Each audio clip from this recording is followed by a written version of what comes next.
Kisah mistis Nyi Roro Kidul tak lekang dimakan oleh zaman. Berbagai macam versi hadir yang membahas mengenai asal-usulnya. Namun benarkah kehadiran Nyi Roro Kidul memang ada atau hanyalah sebuah mitos belaka? Dari mana sosok Nyi Roro Kidul berasal hingga saat ini masih menjadi misteri. Ada yang menyebutkan bahwa sosoknya adalah keturunan raja yang memperoleh kehidupan abadi. Namun semuanya tak ada jawaban yang pasti. Rasa takut kabarnya menyelimuti orang-orang yang pernah berjumpa dengan sang putri.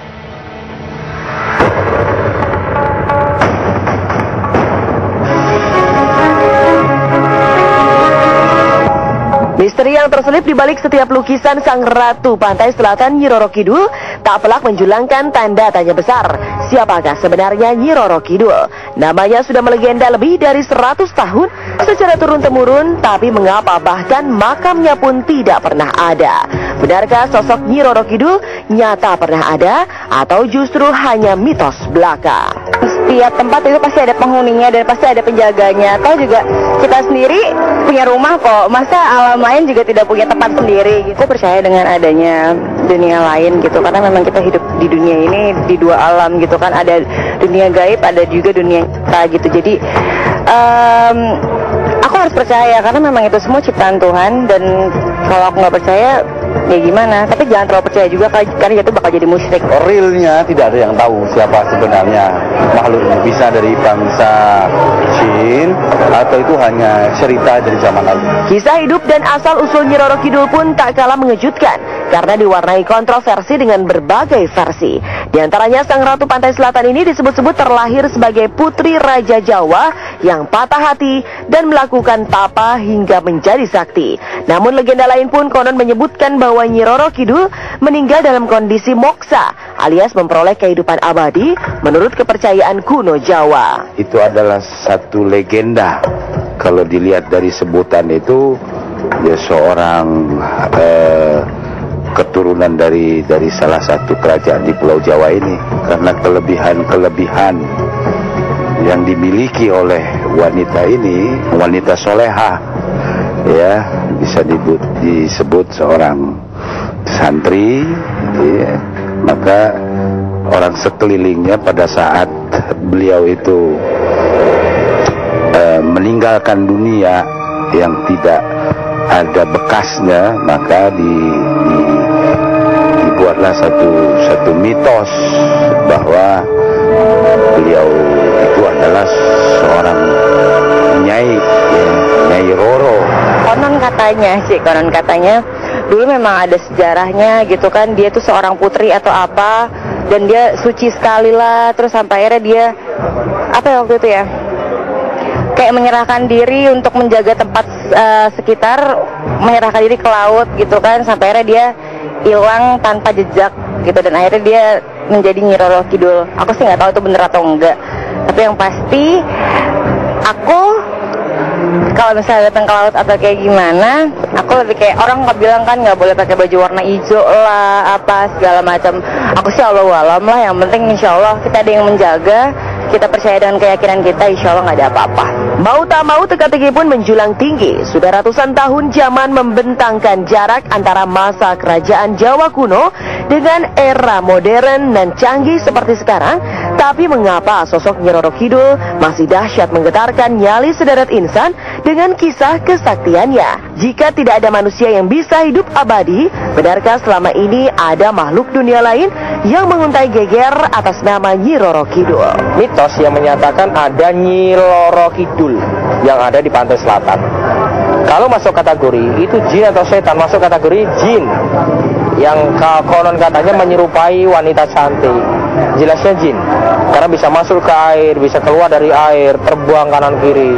Berarti masuk kategorinya itu makhluk gaib.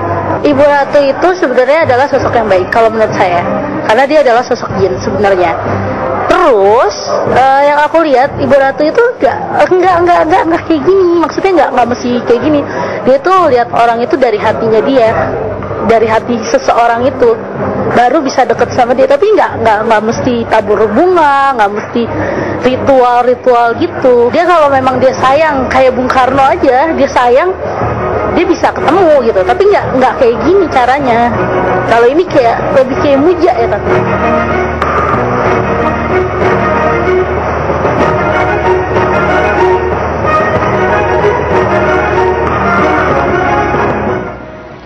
Mengapa setiap orang yang pernah bertemu dengan sosok Nyi Roro Kidul secara spiritual takut menceritakan pengalaman mereka?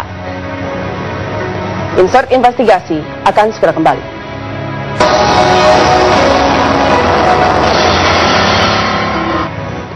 Meskipun zaman telah berubah, namun kisah gaib Nyi Roro Kidul masih menjadi teka-teki.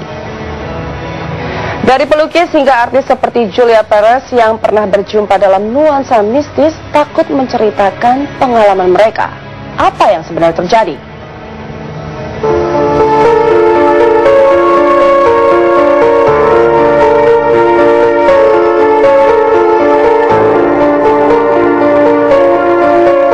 Mengejutkan, meski ratusan tahun telah berlalu, namun mitos Nyi Roro Kidul bukannya pudar, tapi justru kian menjulangkan teka-teki yang menukik tajam di era modern serba canggih ini. Bayangkan saja, mulai dari seniman pelukis lukisan Nyi Roro Kidul hingga artis Julia Perez pun hingga kini takut untuk menceritakan kepada publik tentang perjumpaan mereka dengan dunia Nyi Roro Kidul. Pasalnya, pasca melakukan serangkaian ritual memanggil dan meminta restu Nyi Roro Kidul langsung dari pantai Parangtritis, Yogyakarta hingga Pelabuhan Ratu, Jawa Barat, sampai sekarang Jupe masih dikejar makhluk pantai selatan. Ya pernah ada, cuman saya nggak berani nyebutnya. Ya ada hal yang aneh aja. Nah, jadi seperti ada bisikan gitu kan ketika melukis. Merasakan bisikan itu.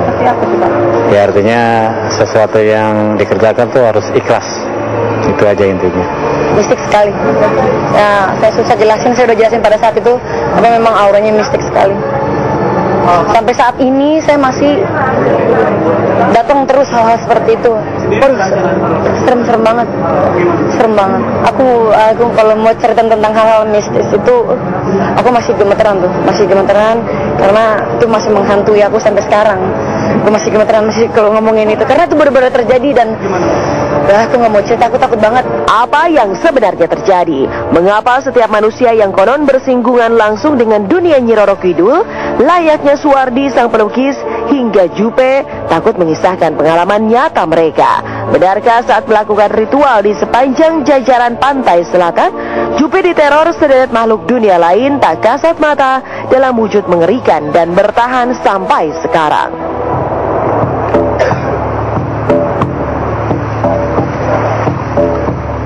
Jangan apa-apa, nanti dia lagi.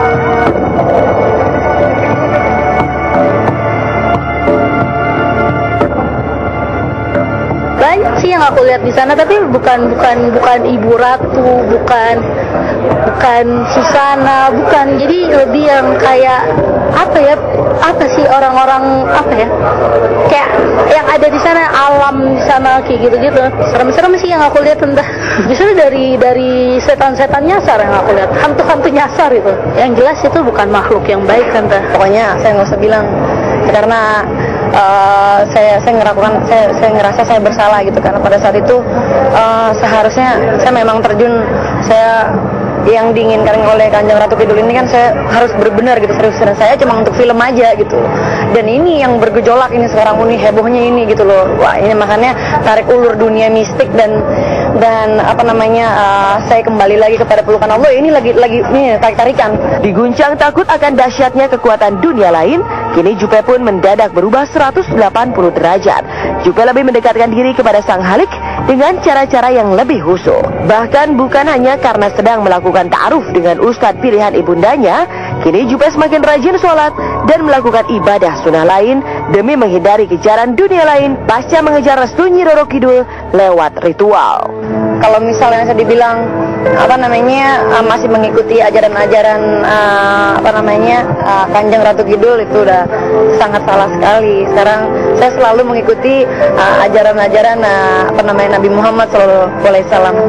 Tapi saya selalu mendekatkan diri ke Allah, makanya saya sekarang alhamdulillah saya dipanggil sama Allah untuk berkunjung ke rumahnya, karena mungkin ini semuanya namanya rezeki juga kan. Saya sangat berterima kasih lah saya diberikan kesempatan untuk bisa berkunjung ke rumah Allah. Yang penting sebenarnya jangan mengganggu, kita hidup nafsi-nafsi aja, kita tidak mengganggu, insya Allah mereka juga tidak akan mengganggu.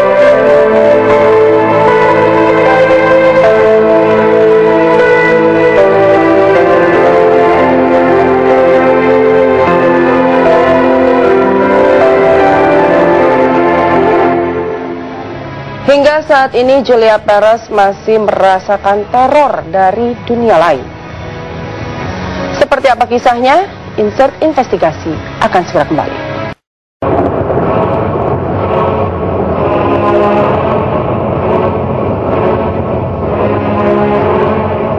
Namun ironisnya, meski berusaha keras menghindar dan mendekatkan diri kepada Sang Halik, tapi nyatanya hingga kini Jupe masih sering menuai teror dunia lain pasca melakukan ritual memanggil Nyi Roro Kidul. Bahkan ketika ditemui tim insert investigasi pun, Jupe mendadak merinding takut ketika menyebut nama Nyi Roro Kidul. Apa yang sebenarnya terjadi? Jika tidak ada kekuatan yang lebih tinggi dari ilahi, haruskah manusia seperti Jupe pun takut dengan makhluk tak kasat mata? Saya belum siap untuk hal-hal seperti itu. Saya lebih baik jauh-jauh dengan hal seperti itu, karena saya takut sekali. Karena walaupun saya sekarang udah menjauh, masih datang terus gitu. Itu saya masih gemetaran. Kalau astagfirullahaladzim, Allah Akbar, saya langsung salat, saya langsung merinding lagi gue. Yang kayak gitu kan namanya mitos ya, mitos atau legenda gitu. Dan walau alam, karena kan itu memang jauh sebelum memang kita lahir dan kita ada gitu. Tapi menurut aku sih ya biarin jadi misteri aja deh gitu. Kan misteri pun itu jadi satu keindahan kan, daripada harus dicari-cari segala macam, takutnya malah kita yang kedua gitu. Yang jelas jangan sampai kita takut kepada mereka, takutnya hanya kepada Allah. Kalau kita takut kepada mereka, kita akan musyrik.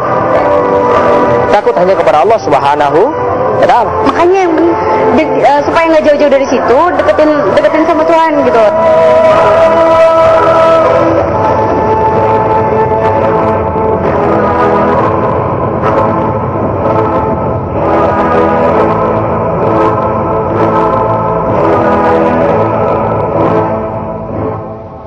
Gempuran kekuatan gaib, hal mutlak yang harus dilakukan adalah keyakinan terhadap Tuhan Yang Maha Esa. Dengan mendekatkan diri kepada Sang Ilahi, membuat kita menjadi benteng dan juga pengingat bahwasanya rasa takut itu hanya pantas ditujukan kepada Sang Empunya kehidupan. Saya Lenatan, sampai jumpa dalam insert investigasi lainnya.